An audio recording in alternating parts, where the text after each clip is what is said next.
The Blue Hotel by Stephen Crane. 1. The Palace Hotel at Fort Romper was painted a light blue, a shade that is on the legs of a kind of heron, causing the bird to declare its position against any background.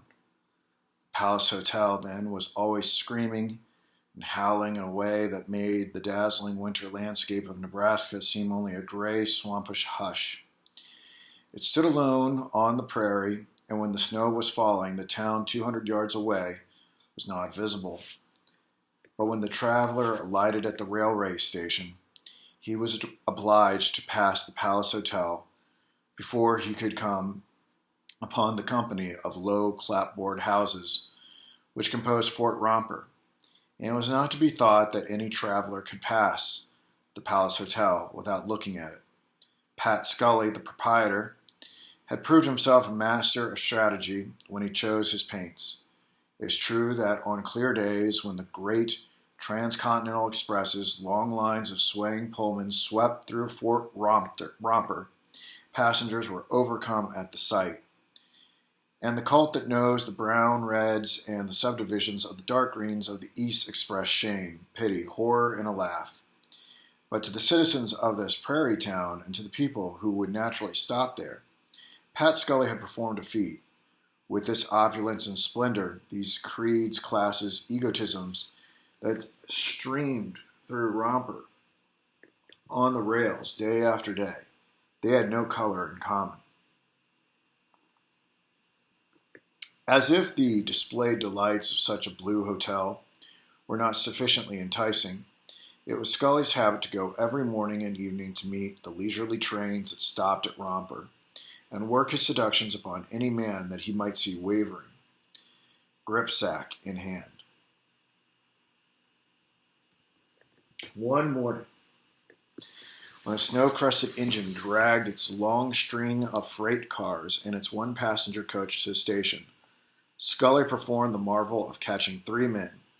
One was a shaky and quick-eyed Swede with a great shining cheap valise. One was a tall bronze cowboy who was on his way to a ranch near the Dakota line. One was a little silent man from the east who didn't look it and didn't announce it. Scully practically made them prisoners. He was so nimble and merry and kindly that each probably felt it would be the height of brutality to try to escape. They trudged off over the creaking board sidewalks in the wake of the eager little Irishman. He wore a heavy fur cap squeezed tightly down on his head. It caused his 2 red ears to stick out stiffly, as if they were made of tin. At last, Scully elaborately, with boisterous hospitality, conducted them through the portals of the Blue Hotel. The room which they entered was small. It seemed to be merely a proper temple for an enormous stove, which in the center was humming with godlike violence. At various points on its surface, the iron had become luminous and glowed yellow from the heat. Beside the stove, Scully's son Johnny was playing high-five with an old farmer who had whiskers both gray and sandy. They were quarreling. Frequently, the old farmer turned his face towards a box of sawdust, colored brown from tobacco juice, that was behind the stove and spat with an air of great impatience and irritation. With a loud flourish of words, Scully destroyed the game of cards and bustled his son upstairs with part of the baggage of the new guests. He himself conducted them to 3 basins of the coldest water in the world. The cowboy and the Easterner burnished themselves fiery red with this water until it seemed to be some kind of a metal polish. The Swede, however, merely dipped his fingers gingerly and with trepidation. It was notable that throughout this series of small ceremonies, the 3 travelers were made to feel that Scully was very benevolent. He was conferring great favors upon them. He handed the towel from one to the other with an air of philanthropic impulse. Afterwards, they went to the first room and, sitting about the stove, listened to Scully's officious clamor at his daughters, who were preparing the midday meal. They reflected in the silence of experienced men who tread carefully amid new people. Nevertheless, the old farmer, stationary, invincible in his chair near the warmest part of the stove, turned his face from the sawdust box frequently and addressed a glowing commonplace to the strangers. Usually he was answered in short but adequate sentences by either the cowboy or the Easterner. The Swede said nothing. He seemed to be occupied in making furtive estimates of each man in the room. One might have thought that he had the sense of silly suspicion which comes to guilt. He resembled a badly frightened man. Later at dinner he spoke a little, addressing his conversation entirely to Scully. He volunteered that he had come from New York, where for 10 years he had worked as a tailor. These facts seemed to strike Scully as fascinating, and afterwards he volunteered they had lived at Romper for 14 years. The Swede asked about the crops and the price of labor. He seemed barely to listen to Scully's extended replies. His eyes continued to rove from man to man. Finally, with a laugh and a wink, he said that some of these western communities were very dangerous, and after a statement, he straightened his legs under the table, tilted his head, and laughed again, loudly. It was plain that the demonstration had no meaning to the others. They looked at him, wondering and in silence.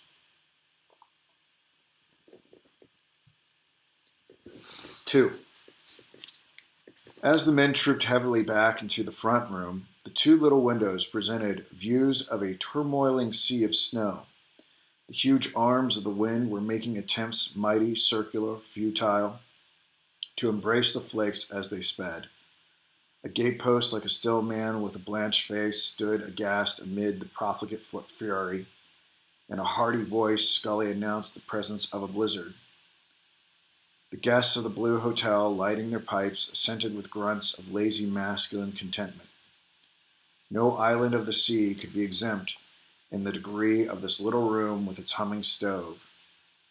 Johnny, son of Scully, in a tone which defined his opinion of his ability as a card player, challenged the old farmer of both gray and sandy whiskers to a game of high five. The farmer agreed with a contemptuous and bitter scoff. They sat close to the stove, squared their knees under a wide board. The cowboy and the Easterner watched the game with interest. The Swede remained near the window, aloof, but with a countenance that showed signs of an inexplicable excitement.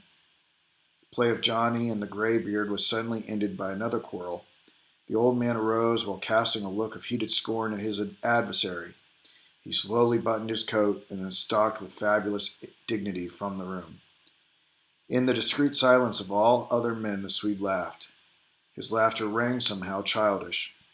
Men by this time had begun to look at him askance, as if they wished to inquire what ailed him. A new game was formed jocosely. Cowboy volunteered to become the partner of Johnny, and they all then turned to ask the Swede to throw in his lot with the little Easterner. He asked some questions about the game, and learning that it wore many names and that he had played it when it was under an alias, he accepted the invitation. He strode towards the men nervously as if he expected to be assaulted. Finally, seated, he gazed from face to face and laughed shrilly. This laugh was so strange that the Easterner looked up quickly. The cowboy sat intent and with his mouth open, and Johnny paused, holding the cards with still fingers. Afterwards, there was a short silence. Then Johnny said, "Well, let's get at it. Come on now." They pulled their chairs forward until their knees were bunched under the board. They began to play, and their interest in the game caused the others to forget the manner of the Swede. The cowboy was a board whacker. Each time that he had held superior cards, he wanged them, one by one, with exceeding force, down upon the improvised table, and took the tricks with a glowing air of prowess and pride that sent thrills of indignation into the hearts of his opponents. A game with a board whacker in it, sure to become intense. The countenances of the Easterner and the Swede were miserable whenever the cowboy thundered down his aces and kings, while Johnny, his eyes gleaming with joy, chuckled and chuckled.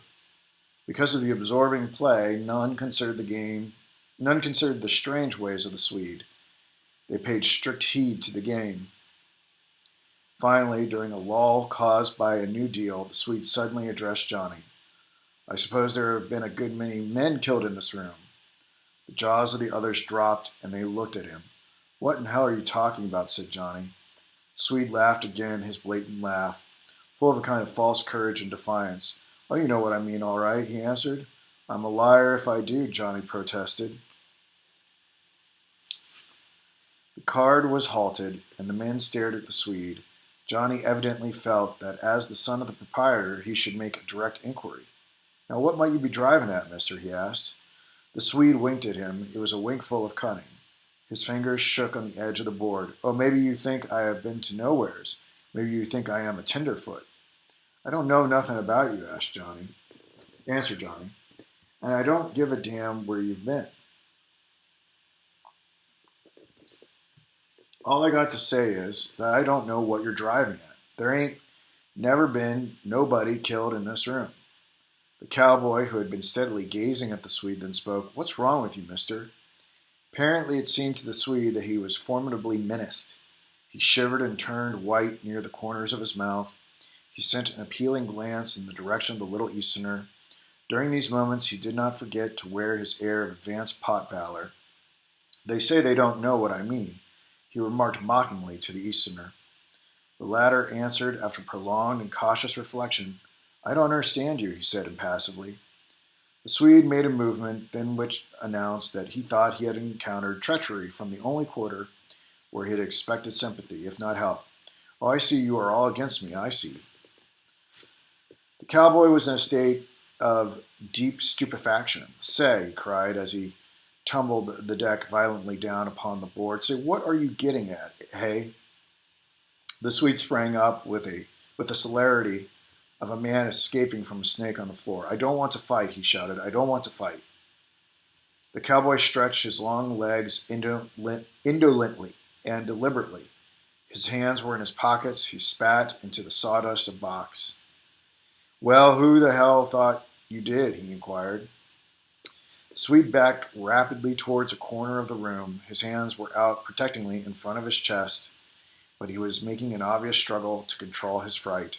"Gentlemen," he quavered, "I suppose I'm going to be killed before I can leave this house. I suppose I am going to be killed before I can leave this house." In his eyes was the dying swan look. Through the windows could be seen the snow turning blue in the shadow of dusk. The wind tore at the house, and some loose thing beat regularly against the clapboards like a spirit tapping. A door opened, and Scully himself entered.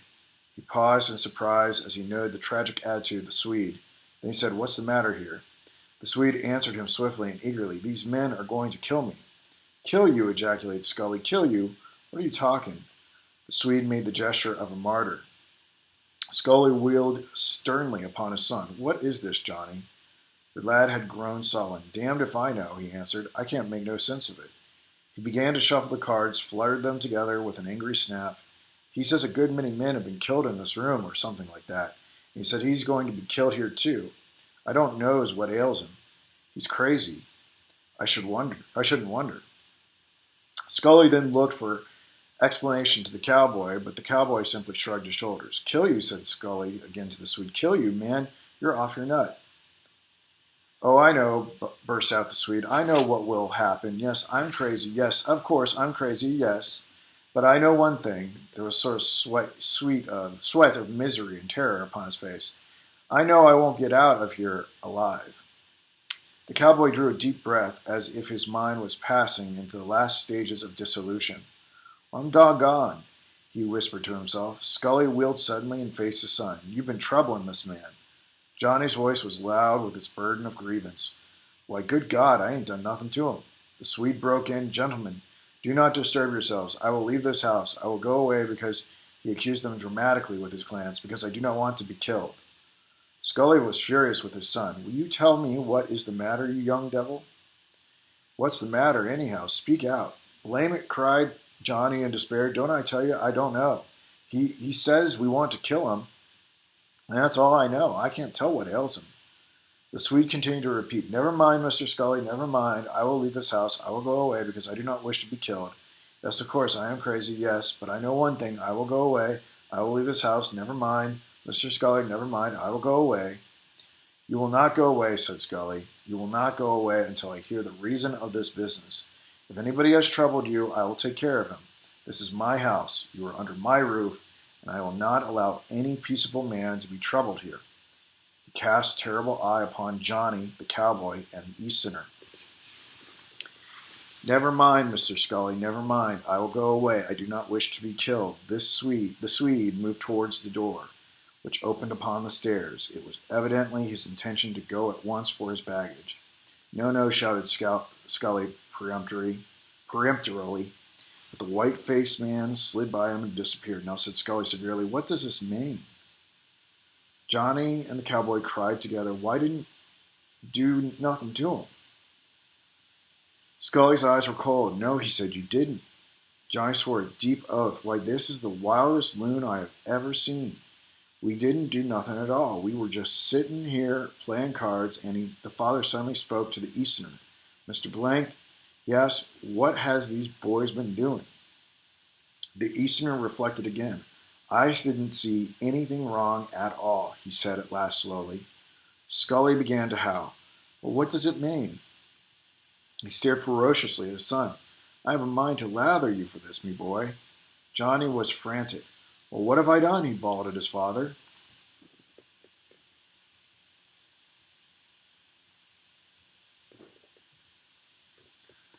Three. I think you are tongue-tied, said Scully finally to his son, the cowboy and the Easterner. And at the end of this scornful sentence he left the room. Upstairs the Swede was swiftly fastening the straps of his great valise. Once his back happened to be half turned towards the door, and hearing a noise there, he wheeled and sprang up, uttering a loud cry. Scully's wrinkled visage showed grimly in the light of the small lamp he carried. This yellow effulgence, streaming upward, colored only his prominent features, and left his eyes, for instance, in mysterious shadow. He resembled a murderer. Man, he exclaimed, have you gone daffy? Oh no, rejoined the other. There are people in this world who know pretty nearly as much as you do understand. For a moment they stood gazing at each other. Upon the Swede's deathly pale cheeks were two spots brightly crimson and sharply edged, as if they had been carefully painted. Scully placed the light on the table and sat himself on the edge of the bed. He spoke ruminatively. By cracky, I never heard of such a thing in my life. It's a complete muddle. I can't, for the soul of me, think how you ever got this idea into your head. Presently he lifted his eyes and asked, and did you sure think they were going to kill you? The Swede scanned the old man as if he wished to see into his mind. I did, he said at last. He obviously suspected that this answer might precipitate an outbreak.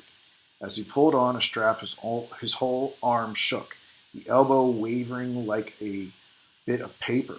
Scully banged his hand impressively on the footboard of the bed. Why, man, we're going to have a line of electric streetcars in this town next spring. A line of electric streetcars, repeated the Swede stupidly. And, said Scully, there's a new railroad going to be built down from Broken Arm to here, not to mention the 4 churches and the smashing big brick schoolhouse. Then there's the big factory, too. Why, in 2 years, Romper will be a metropolis. Having finished the preparation of his baggage, the Swede straightened himself. Mr. Scully, he said, with sudden hardihood, how much do I owe you? You don't owe me anything, said the old man angrily. Yes, I do, retorted the Swede. He took 75 cents from his pocket and tendered it to Scully, but the latter snapped his fingers in disdainful refusal. However, it happened that they both stood gazing in a strange fashion at 3 silver pieces on the Swede's open palm. I'll not take your money, said Scully at last, not after what's been going on here. Then a plan seemed to strike him. Here, he cried, picking up his lamp and moving towards the door. Here, come with me a minute. No, said the Swede in overwhelming alarm. Yes, urged the old man. Come on. I want you to come and see a picture just across the hall in my room. The Swede must have concluded that his hour was come. His jaw dropped and his teeth showed like a dead man's. He ultimately followed Scully across the corridor, but he had the step of one hung in chains. Scully flashed the light high on the wall of his own chamber. There was revealed a ridiculous photograph of a little girl. She was leaning against a balustrade of gorgeous decoration, and the formidable bang to her hair was prominent. The figure was as graceful as an upright sled stake, and withal, it was of the hue of lead. There, said Scully tenderly, that's the picture of my little girl that died. Her name was Carrie. She had the prettiest hair you ever saw. I was that fond of her. She... Turning then, he saw that the Swede was not contemplating the picture at all, but instead was keeping keen watch on the gloom in the rear. "Look, man," cried Scully heartily. "That's the picture of my little gal that died. Her name was Carrie. And then here's the picture of my oldest boy, Michael. He's a lawyer in Lincoln and doing well. I gave that boy a grand education, and I'm glad for it now. He's a fine boy. Look at him now. Ain't he bold as blazes? Him there in Lincoln, an honored and respected gentleman. An honored and respected gentleman," concluded Scully with a flourish, and so saying he smote the Swede jovially on the back. The Swede faintly smiled. "Now," said the old man, "there's only one more thing." He dropped suddenly to the floor and thrust his head beneath the bed.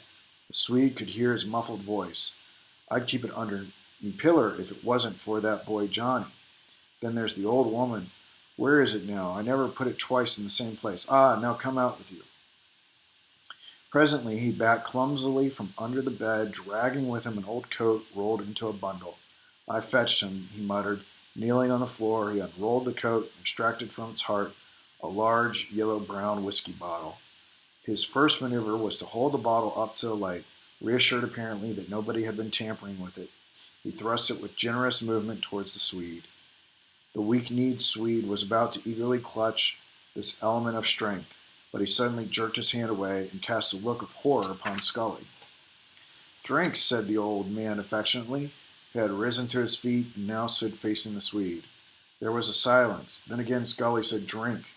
The Swede laughed wildly. He grabbed the bottle, put it to his mouth, and as his lips curled absurdly around the opening and his throat worked, he kept his glance, burning with hatred, upon the old man's face.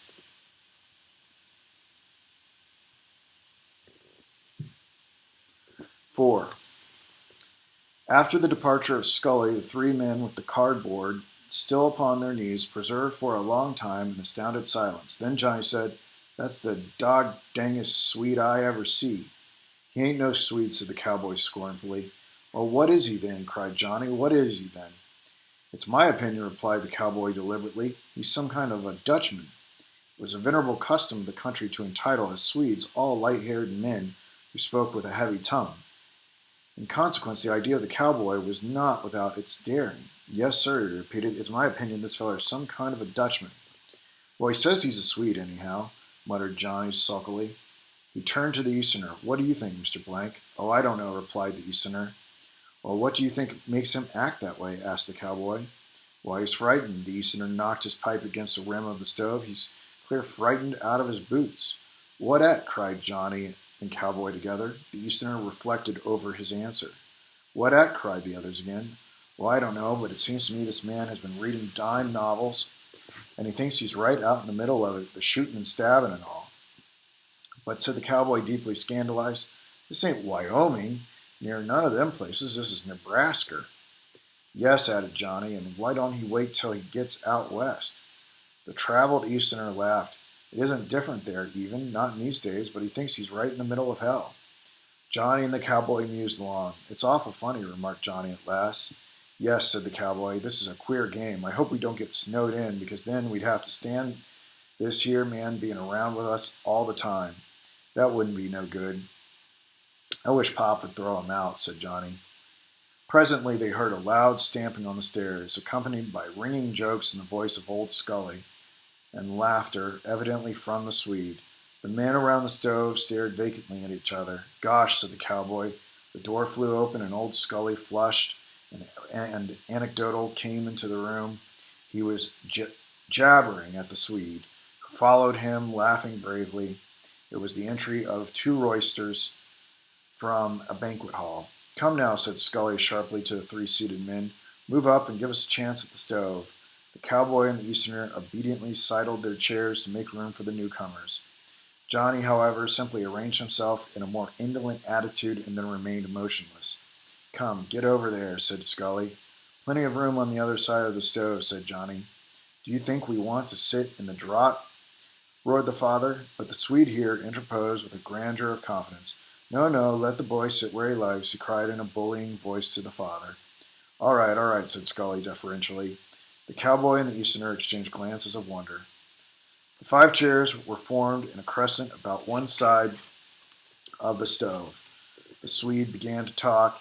He talked arrogantly, profanely, angrily. Johnny the cowboy and the Easterner maintained a morose silence, while old Scully appeared to be receptive and eager, breaking in constantly with sympathetic ejaculations. Finally, the Swede announced that he was thirsty. He moved in his chair and said he would go for a drink of water. "I'll get it for you," cried Scully at once. "No," said the Swede contemptuously. "I'll get it for myself." He arose and stalked with the air of an owner off into the executive parts of the hotel. As soon as the Swede was out of hearing, Scully sprang to his feet and whispered intensely to the others. "Upstairs he thought I was trying to poison him." "Say," said Johnny, "this makes me sick. Why don't you throw him out in the snow?" "Why, he's all right now," declared Scully. "It was only that he was from the East, and he thought this was a tough place, that's all. He's all right now." The cowboy looked with admiration upon the Easterner. "You were straight," he said. "You were on to that there Dutchman." "Well," said Johnny to his father, "he may be all right now, but I don't see it. Other time he was scared, but now he's too fresh." Scully's speech was always a combination of Irish brogue and idiom, Western twang and idiom, and scraps of curiously formal diction taken from the storybooks and newspapers. He now hurled a strange mass of language at the head of his son. "What do I keep? What do I keep? What do I keep?" he demanded in a voice of thunder. He slapped his knee impressively to indicate that he himself was going to make reply and that all should heed. "I keep a hotel," he shouted. "A hotel, do you mind? A guest under my roof has sacred privileges. He is to be intimidated by none. Not one word shall you hear that would prejudice him in favor of going away. I'll not have it. There's no place in this here town where they can say they ever took in a guest of mine because he was afraid to stay here." He wheeled suddenly upon the cowboy and the Easterner. "Am I right?" "Yes, Mr. Scully," said the cowboy. "I think you're right." "Yes, Mr. Scully," said the Easterner. "I think you're right." 5. At 6 o'clock supper, the Swede fizzed like a firewheel. He sometimes seemed on the point of bursting into riotous song, and in all his madness he was encouraged by old Scully. The Easterner was encased in reserve. The cowboy sat in wide-mouthed amazement, forgetting to eat, while Johnny wrathfully demolished great plates of food. The daughters of the house, when they were obliged to replenish the biscuits, approached as warily as Indians, and having succeeded in their purpose, fled with ill-concealed trepidation. The Swede domineered the whole feast, and he gave it the appearance of a cruel bacchanal. He seemed to have grown suddenly taller. He gazed brutally, disdainfully into every face. His voice rang through the room, once when he jabbed out harpoon fashion with his fork to pinion a biscuit. The weapon nearly impaled the hand of the Easterner, which had been stretched quietly out for the same biscuit. After supper, as the men filed towards the other room, the Swede smote Scully ruthlessly on the shoulder. "Well, old boy, that was a good square meal." Johnny looked hopefully at his father. He knew that shoulder was tender from an old fall, and indeed it appeared for a moment as if Scully was going to flame out over the matter. But in the end he smiled a sickly smile and remained silent. The others understood from his manner that he was admitting his responsibility for the Swede's new viewpoint. Johnny, however, addressed his parent in an aside. "Why don't you license somebody to kick you downstairs?" Scully scowled darkly by way of reply. When they were gathered about the stove, the Swede insisted on another game of high-five. Scully gently deprecated the plan at first, but the Swede turned a wolfish glare upon him. The old man subsided, and the Swede canvassed the others. In his tone there was always a great threat. The cowboy and the Easterner both remarked indifferently that they would play. Scully said that he would presently have to go to meet the 6:58 train, and so the Swede turned menacingly upon Johnny.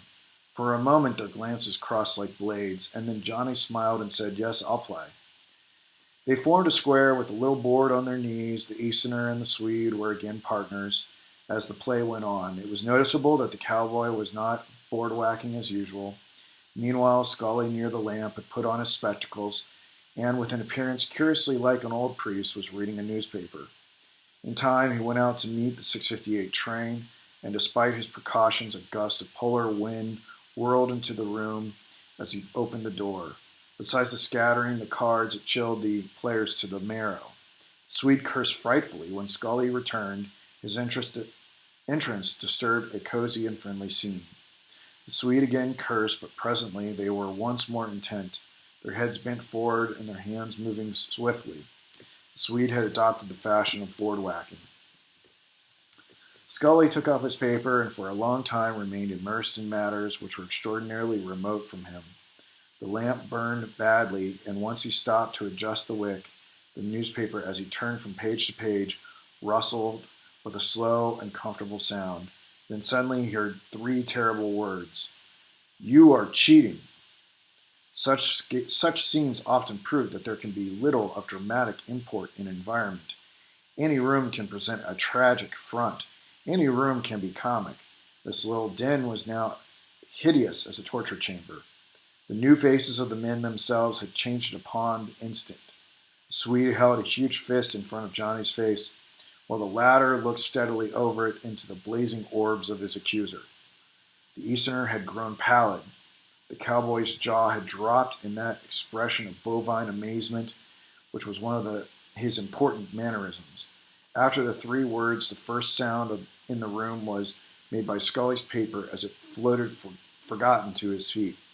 His spectacles had also fallen from his nose, but by a clutch he had saved them in air. His hand grasping the spectacles now remained poised awkwardly and near his shoulder. He stared at the card players. Probably the silence was while a second elapsed. Then if the floor had been suddenly twitched out from under the men, they could not have moved quicker. The five had projected themselves headlong towards a common point. It happened that Johnny, in rising to hurl himself upon the Swede, had stumbled slightly because of his curiously instinctive care for the cards and the board, and also allowed the cowboy time to give the Swede a great push, which sent him staggering back. The men found tongue together, and hoarse shouts of rage, appeal, or fear burst from every throat. The cowboy pushed and jostled feverishly at the Swede, and the Easterner and Scully clung wildly to Johnny. But through the smoky air above the swaying bodies of the peace compellers, the eyes of the two warriors ever sought each other in glances of challenge that were at once hot and steely. Of course, the board had been overturned, and now the whole company of cards was scattered over the floor, where the boots of the men tramped the fat and painted kings and queens as they gazed with their silly eyes at the war that was waging above them. Scully's voice was dominated. The yell, "Stop now! Stop, I say, stop now!" Johnny, as he struggled to burst through the rank formed by Scully and the Easterner, was crying, "Well, he says I cheated. He says I cheated. I won't allow no man to say I cheated. If he says I cheated, he's a blankety blank."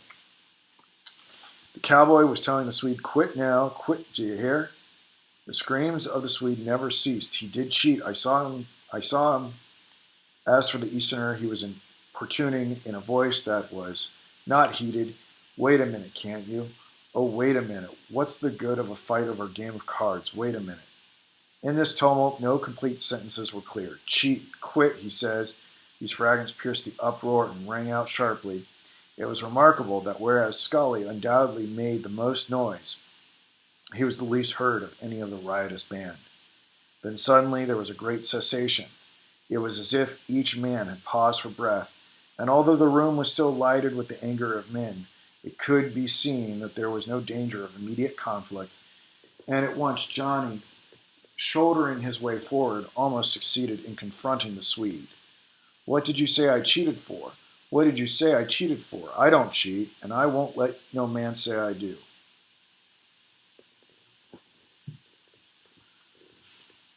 The Swede said, "I saw you, I saw you." "Well," cried Johnny, "I'll fight any man what says I cheat." "No, you won't," said the cowboy, "not here." "Ah, be still, can't you?" said Scully, coming between them. Quiet was sufficient to allow the Easterner's voice to be heard. He was repeating, "Oh, wait a minute, can't you? What's the good of a fight over a game of cards? Wait a moment." Johnny, his red face appearing above his father's shoulder, hailed the Swede again. "Did you say I cheated?" The Swede showed his teeth. "Yes." Then said Johnny, "We must fight." "Yes, fight," roared the Swede. He was like a demoniac. "Yes, fight. I'll show you what kind of a man I am. I'll show you who you want to fight. Maybe you think I can't fight. Maybe you think I can't. I'll show you, you skin, you card sharp." Yes, you cheated, you cheated, you cheated. Well, let's go at it then, mister, said Johnny coolly. The cowboy's brow was beaded with sweat from his efforts in intercepting all sorts of raids. He turned in despair to Scully. What are you going to do now? A change had come over the Celtic visage of the old man. He now seemed all eagerness, his eyes glowed. We'll let them fight, he answered stalwartly. I can't put up with it any longer. I've stood this damn Swede till I'm sick. We'll let 'em fight.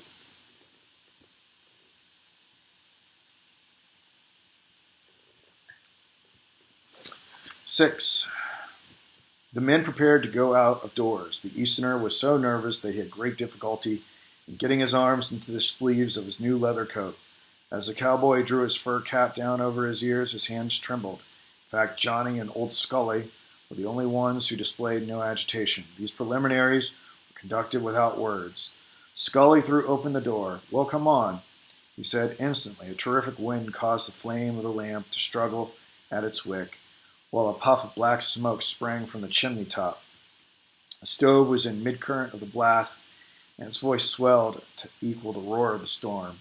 Some of the scarred and bedabbled cards were caught up from the floor and dashed helplessly against the farther wall.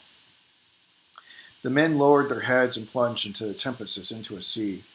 No snow was falling, but great whirls and clouds of flakes, swept up from the ground by the frantic winds, were streaming southward with the speed of bullets. The covered land was blue with the sheen of an unearthly satin, and there was no other hue save where, at the low, black rail station, which seemed incredibly distant, one light gleamed like a tiny jewel. As the men floundered into a thigh-deep drift, it was known that the Swede was bawling out something. Scully went to him, put a hand on his shoulder, and projected an ear. What's that you say? He shouted. I say, bawled the Swede again. I won't stand much. Show against this gang. I know you'll all pitch on me. Scully smote him reproachfully on the arm. Tut, man, he yelled. The wind tore the words from Scully's lips and scattered them far alee. You're all a gang of, boomed the Swede, but the storm also seized the remainder of his sentence. Immediately turning their backs upon the wind, the men had swung around a corner to the sheltered side of the hotel. It was the function of the little house to preserve here, amid its great devastation of snow, and a regular V-shape of heavily encrusted grass, which crackled beneath the feet. One could imagine the great drifts piled against the windward side. When the party reached the comparative peace of this spot, it was found that the Swede was still bellowing. Oh, I know what kind of a thing this is. I know you'll all pitch on me. I can't lick you all. Scully turned upon him panther fashion. You'll not have to whip us all. You'll have to whip my son Johnny. And the man what troubles you during that time will have me to deal with. The arrangements were swiftly made. The two men faced each other, obedient to the harsh commands of Scully, whose face, in the subtly luminous gloom, could be seen set in the austere impersonal lines that are pictured on the countenances of the Roman veterans. The Easterner's teeth were chattering, and he was hopping up and down like a mechanical toy. The cowboy stood rock-like. The contestants had not stripped off any clothing. Each was in his ordinary attire. Their fists were up, and they eyed each other in a calm that had the elements of leonine cruelty in it. During this pause, the Easterner's mind, like a film, took lasting impressions of three men. The irony-nerved master of the ceremony, the Swede, pale, motionless, terrible, and Johnny, serene, yet ferocious, brutish, yet heroic. The entire prelude had in it a tragedy greater than the tragedy of action, and this aspect was accentuated by the long, mellow cry of the blizzard, as it sped the tumbling and wailing flakes into the black abyss of the south. Now, said Scully, the two combatants leaped forward and crashed together like bullocks. There was heard the cushioned sound of blows and of a curse squeezing out from between the tight teeth of one. As for the spectators, the Easterner's pent-up breath exploded from him with a pop of relief, absolute relief from the tension of the preliminaries. The cowboy bounded into the air with a yowl. Scully was immovable as from supreme amazement and fear at the fury of the flight which he himself had permitted and arranged. For a time the encounter in the darkness was such a perplexity of flying arms that it presented no more detail than would a swiftly revolving wheel. occasionally a face as if illumined by a flash of light would shine out ghastly and marked with pink spots. A moment later, the men might have been known as shadows if it were not for the involuntary utterance of oaths that came from them in whispers. Suddenly, a holocaust of warlike desire caught the cowboy, and he bolted forward with the speed of a bronco. Go it, Johnny. Go it, kill him, kill him. Scully confronted him. Keep back, he said, and by his glance the cowboy could tell that the man was Johnny's father. To the Easterner there was a monotony of unchangeable fighting that was an abomination. This confused mingling was eternal to his sense, which was concentrated in a longing for the end. The priceless end, once the fighters lurched near him, as he scrambled hastily backward, he heard them breathe like men on the rack. Kill him, Johnny. Kill him, kill him, kill him. The cowboy's face was contorted like one of those agony masks in museums. Keep still, said Scully icily. Then there was a sudden, loud grunt, incomplete cut short, and Johnny's body swung away from the Swede and fell with sickening heaviness to the grass. The cowboy was barely in time to prevent the mad Swede from flinging himself upon his prone adversary. No, you don't, said the cowboy, interposing an arm. Wait a second. Scully was at his son's side. Johnny, Johnny, me boy. His voice had a quality of melancholy tenderness. Johnny, can you go on with it? He looked anxiously down into the bloody, pulpy face of his son. There was a moment of silence, and then Johnny answered in his ordinary voice, yes. Assisted by his father, he struggled to his feet. Wait a bit now till you get your wind, said the old man. A few paces away, the cowboy was lecturing the Swede. No, you don't. Wait a second. The Easterner was plucking at Scully's sleeve. Oh, this is enough, he pleaded. This is enough. Let it go as it stands. This is enough. Bill, said Scully, get out of the road. The cowboy stepped aside. Now the combatants were actuated by a new caution as they advanced towards collision. They glared at each other, and then the Swede aimed a lightning blow that carried with it his entire weight. Johnny was evidently half stupid from weakness, but he miraculously dodged, and his fist sent the overbalanced Swede sprawling. The cowboy, Scully, and the Easterner burst into a cheer that was like a chorus of triumphant soldiery. But before its conclusion, the Swede had scuffled agilely to his feet and come in berserk abandon at his foe. There was another perplexity of flying arms, and Johnny's body again swung away and fell even as a bundle might fall from a roof. The Swede instantly staggered to a little wind-waved tree and leaned upon it, breathing like an engine, while his savage and flame-lit eyes roamed from face to face as the men bent over Johnny.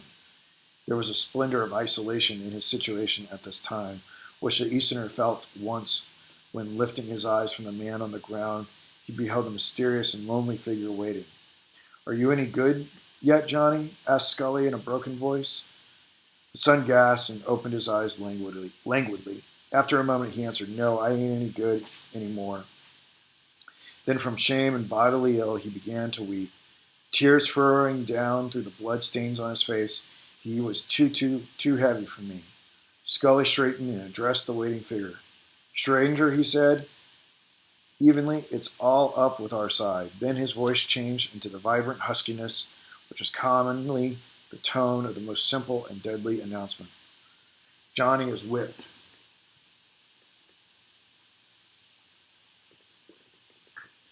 Without replying, the victor moved off on the route to the front door of the hotel. The cowboy was formulating new and unspellable blasphemies. The Easterner was startled to find that they were out in a wind that seemed to come direct from the shadowed Arctic floes. He heard again the wail of the snow as it was flung to its grave in the south. He knew now that all this time the cold had been sinking into him deeper and deeper, and he wondered that he had not perished. He felt indifferent to the condition of the vanquished man. Johnny, can you walk? Asked Scully. Did I hurt him any? Asked the son. Can you walk, boy? Can you walk? Johnny's voice was suddenly strong. There was a robust impatience in it. I asked you whether I hurt him any. Yes, Johnny answered the cowboy consolingly. He's hurt a good deal. They raised him from the ground, and as soon as he was on his feet, he went tottering off, rebuffing all attempts at assistance. When the party rounded the corner, they were fairly blinded by the pelting of the snow. It burned their faces like fire. The cowboy carried Johnny through the drift to the door. As they entered, some cards again rose from the floor and beat against the wall. The Easterner rushed to the stove. He was so profoundly chilled that he almost dared to embrace the glowing iron. The Swede was not in the room. Johnny sank into a chair and, folding his arms on his knees, buried his face in them. Scully, warming one foot and then the other at a rim of the stove, muttered to himself with Celtic mournfulness. The cowboy had removed his fur cap, and with a dazed and rueful air, he was running one hand through his tousled locks. From overhead, they could hear the creaking of boards as the Swede tramped here and there in his room. The sad quiet was broken by the sudden flinging open of a door that led towards the kitchen. It was instantly followed by an inrush of women. They precipitated themselves upon Johnny amid a chorus of lamentation. Before they carried their prey off to the kitchen, there to be bathed and harangued with the mixture of sympathy and abuse, which is a feat of their sex, the mother straightened herself and fixed old Scully with an eye of stern reproach. "Shame be upon you, Patrick Scully," she cried. "Your own son, too. Shame be upon you." "There, now, be quiet now," said the old man weakly. "Shame be upon you, Patrick Scully." The girls, rallying to this slogan, sniffed disdainfully in the direction of those trembling accomplices, the cowboy and the Easterner. Presently they bore Johnny away, and left the three men to dismal reflection.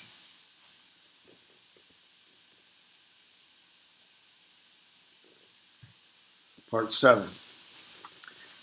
"I'd like to fight this here Dutchman myself," said the cowboy, breaking a long silence. Scully wagged his head sadly. "No, that wouldn't do. It wouldn't be right. It wouldn't be right."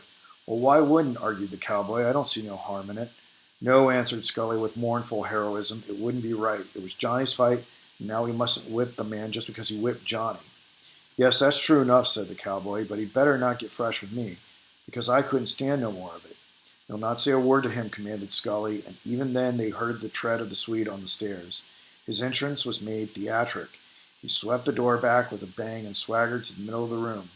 No one looked at him. "Well," he cried insolently at Scully, "I suppose you'll tell me now how much I owe you."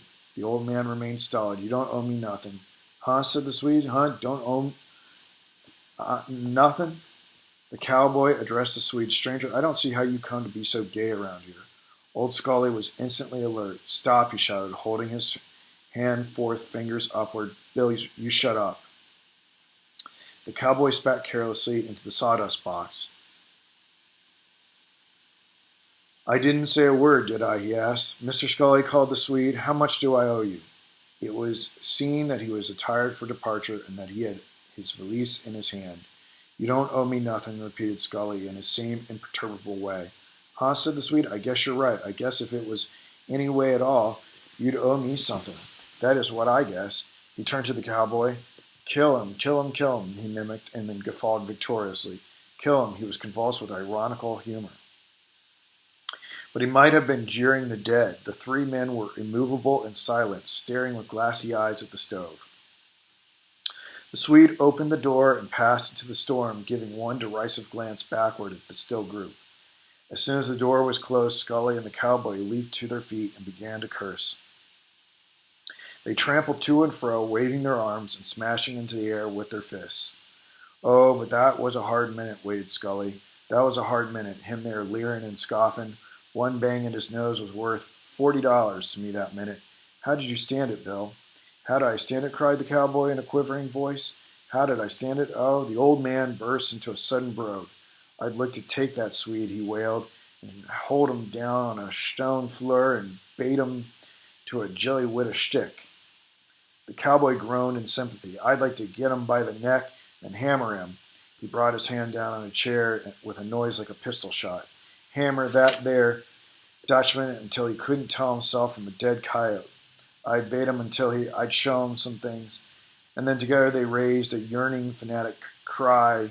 "Oh, oh, if we only could. Yes, yes, and then I'd, oh."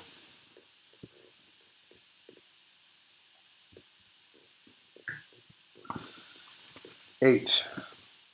The Swede, tightly gripping his lace, tacked across the face of the storm, and if he carried sails, he was following a line of little naked gasping trees, which he knew must mark the way of the road. His face, fresh from the pounding of Johnny's fists, felt more pleasure than pain in the wind and the driving snow. A number of square shapes loomed upon him finally, and he knew them as the houses of the main body of the town.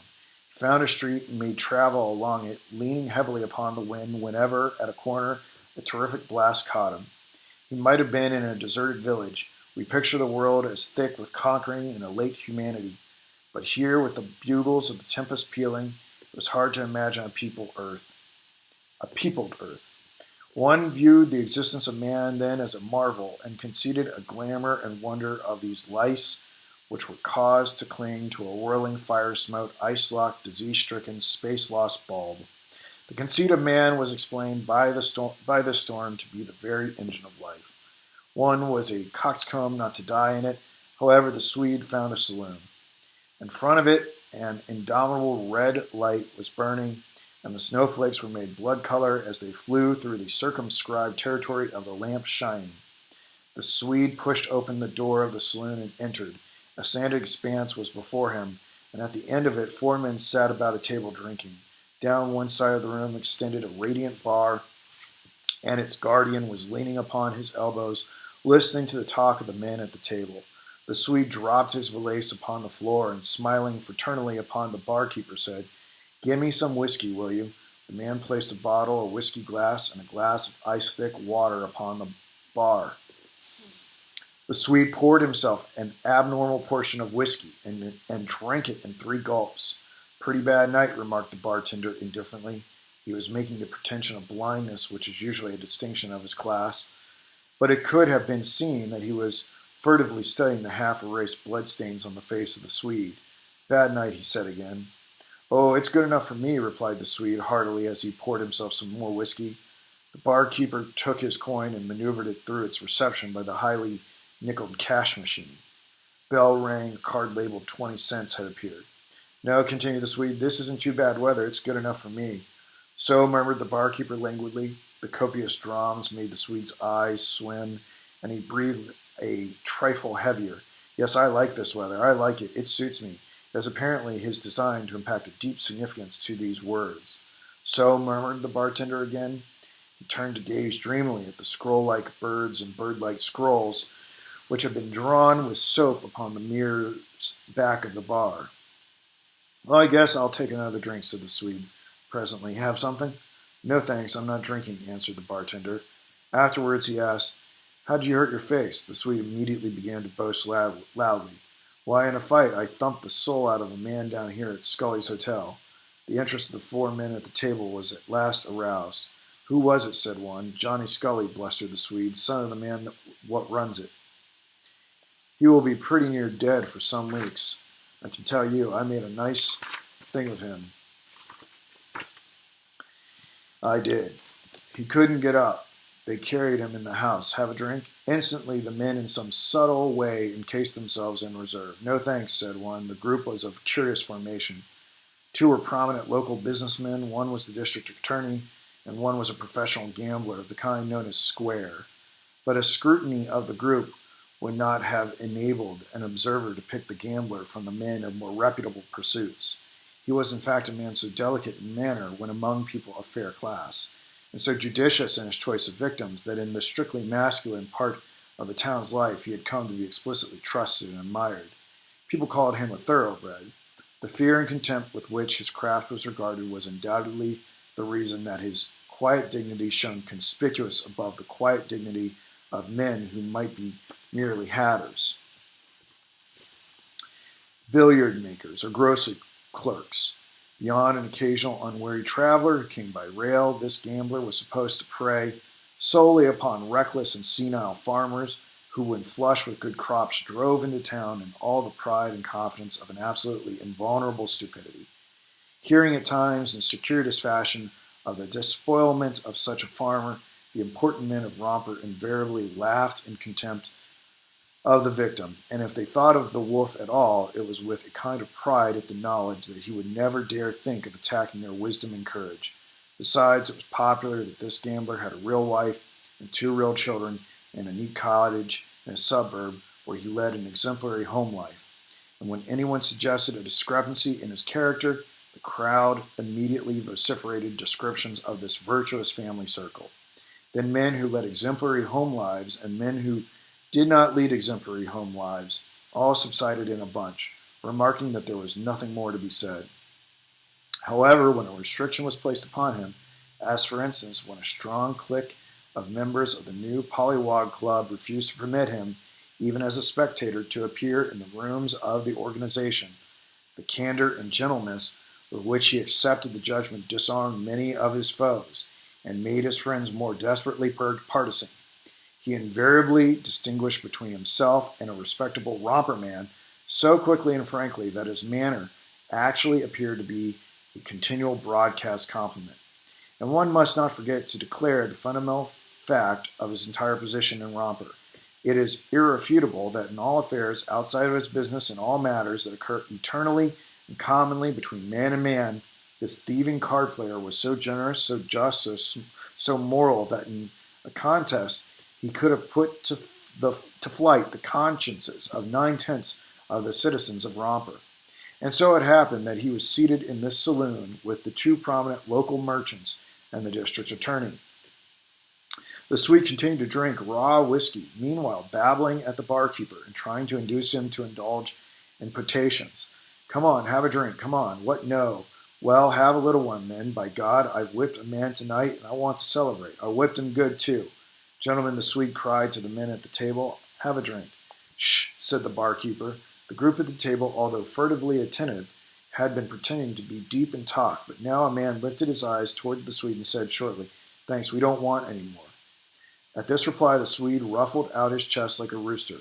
"Well," he exploded, "it seems I can't get anybody to drink with me in this town. Seems so, don't it?" "Well, shh," said the barkeeper. "Say," snarled the Swede, "don't you try to shut me up. I won't have it. I'm a gentleman, and I want people to drink with me, and I want them to drink with me now. Now do you understand?" He rapped the bar with his knuckles. Years of experience had calloused the bartender. He merely grew sulky. "I hear you," he answered. "Well," cried the Swede, "listen hard then. See those men over there? Well, they're going to drink with me, and don't you forget it. Now you watch." "Hi," yelled the barkeeper, "this won't do." "Why won't it?" demanded the Swede. He stalked over to the table and by chance laid his hand upon the shoulder of the gambler. "How about this?" he asked wrathfully. "I asked you to drink with me." The gambler simply twisted his head and spoke over his shoulder. "My friend, I don't know you." "Oh, hell," answered the Swede. "Come and have a drink." "Now, my boy," advised the gambler, "kindly take your hand off my shoulder, go away, and mind your own business." He was a little slim man, and it seemed strange to hear him use this tone of heroic patronage to the burly Swede. The other men at the table said nothing. "What, you won't drink with me, you little dude? I'll make you then. I'll make you." The Swede had grasped the gambler frenziedly at the throat and was dragging him from his chair. The other men sprang up. The barkeeper dashed around the corner of his bar. There was a great tumult, and then was seen a long blade in the hand of the gambler. It shot forward at a human body. This citadel of virtue, wisdom, power was pierced as easily as if it had been a melon. The Swede fell with a cry of supreme astonishment. The prominent merchants and the district attorney must have at once tumbled out of the place backward. The bartender found himself hanging limply to the arm of a chair and gazing into the eyes of a murderer. "Henry," said the latter as he wiped his knife on one of the towels that hung beneath the bar rail, "you tell him where to find me. I'll be home waiting for him." Then he vanished. A moment afterwards, the barkeeper was in the street, dinning through the storm for help and moreover companionship. The corpse of the Swede, alone in the saloon, had its eyes fixed upon a dreadful legend that dwelt atop the cash machine. "This registers the amount of your purchase."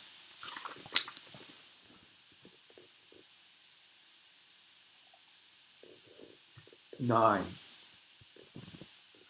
Months later, the cowboy was frying pork over the stove of a little ranch near the Dakota line when there was a quick thud of hoofs outside, and presently the Easterner entered with the letters and the papers. "Well," said the Easterner at once, "the chap that killed the Swede has got 3 years. Wasn't much, was it?" "Yes, 3 years?" The cowboy poised his pan of pork while he ruminated upon the news. 3 years, that ain't much." "No, it's a light sentence," replied the Easterner as he unbuckled his spurs. Seems there was a good deal of sympathy for him in Romper. "If the bartender had been any good," observed the cowboy thoughtfully, "he would have gone in and cracked that there Dutchman on the head with a bottle in the beginning of it, and stopped all this here murdering. Yes, 1,000 things might have happened, said the Easterner tartly. The cowboy returned his pan of pork to the fire, but his philosophy continued. It's funny, ain't it? If he hadn't said Johnny was cheating, he'd be alive this minute. He was an awful fool. Game played for fun, too, not for money. I believe he was crazy.